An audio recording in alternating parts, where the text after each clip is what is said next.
வணக்கம். இன்னைக்கு நம்ம சேனல்ல பார்க்க போகிறது வேட்டப்பளம். அரிசியை அரைச்சி வேக வச்சு பண்ணுறது இந்த அப்பளம். கொஞ்சமாக அரிசி போட்டாலே அதிக அளவில் அப்பளம் கிடைக்கும். நல்லா கிறிஸ்பியாகவும் இருக்கும். இதை இப்போ எப்படி செய்யலான்றதை பார்க்கலாம்.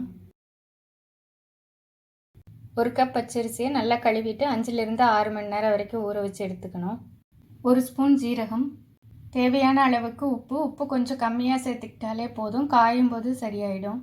அரிசியில் தேவையான அளவுக்கு உப்பும் கொஞ்சம் தண்ணியும் சேர்த்து முடிஞ்ச அளவுக்கு நல்லா வலுவலுன்னு அரைச்சி எடுத்துக்கணும். இது மாதிரி நல்லா அரைச்சாச்சு. இப்போ இதை ஒரு பாத்திரத்தில் மாற்றிக்கலாம். மாவு ரொம்பவும் தண்ணியாக இருக்கக்கூடாது, ரொம்பவும் கெட்டியாக இருக்கக்கூடாது, இந்த மாதிரி இருக்கணும்.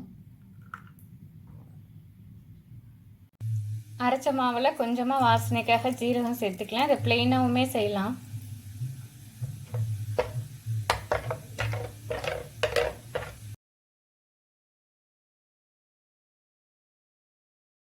இட்லி பாத்திரத்தில் இந்த மாதிரி ஒரு ஃப்ளாட்டான தட்டை போட்டு வச்சுக்கலாம். அப்படி இல்லைன்னா இட்லி தட்டையே திருப்பி வச்சுக்கலாம். தண்ணி நல்லா கொதிக்கட்டும். இது மாதிரி சின்ன சின்ன தட்டு எடுத்திருக்கேன். இதில் எண்ணெய் தடவி வச்சுருக்கேன். இப்போ இதில் மாவை ஊற்றிக்கலாம். தட்டில் நம்ம அரைச்சி வச்சுருக்கிற மாவை கொஞ்சமாக ஊற்றிக்கணும். இது மாதிரி கொஞ்சமாக மாவு ஊற்றி இப்படி எல்லா பக்கமும் ஸ்ப்ரெட் ஆகிற மாதிரிக்கு பரவி விட்டுக்கணும். ரொம்பவும் திக்காக இருக்கக்கூடாது, ரொம்பவும் தின்னாக இருக்கக்கூடாது. இந்த மாதிரி மீடியம் சைஸில் இருக்கணும். இது மாதிரி எல்லா தட்டிலையும் ஊற்றி வச்சுட்டு ஒன்றா வேக வச்சுக்கலாம். வேக வைக்கிறதுக்கு ரொம்ப டைமே எடுக்காது, சீக்கிரமாக வெந்துடும். இது மாதிரி நிறைய தட்டில் ஊற்றி வச்சிட்டோன்னா சீக்கிரமாக ஒன்றா வேக வச்சு எடுத்துக்கலாம். தண்ணி நல்லா கொதிச்சிருச்சு. இப்போ இட்லி பானையில் வச்சு ஒன்றா வேக வச்சு எடுத்துக்கலாம். இது ரொம்ப சீக்கிரமாகவே வெந்துடும், அதனால் அடுத்தடுத்து உடனே வச்சு எடுத்துக்கலாம். இப்போ இதை மூடிடலாம். வெந்ததுக்கப்புறமா அந்த மாதிரி டிரான்ஸ்பரண்ட்டாக கலர் நல்லா சேஞ்ச் ஆகிடும். இப்போ இதை எடுத்ததுக்கப்புறமா ஒரு பவுலில் தண்ணி வச்சுட்டு அதை இதில் டிப் பண்ணி எடுத்துக்கலாம். இப்படி எடுக்கிறதுனால இது ஒட்டாமல் ஈஸியாக வரும்.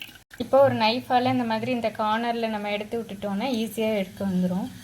இந்த மாதிரி ஒட்டாமல் ஈஸியாக எடுக்க வந்துடும். எடுத்த அப்பளத்தை எல்லாம் இந்த மாதிரி தனியாக ஒரு பிளேட்டில் வச்சுக்கலாம்.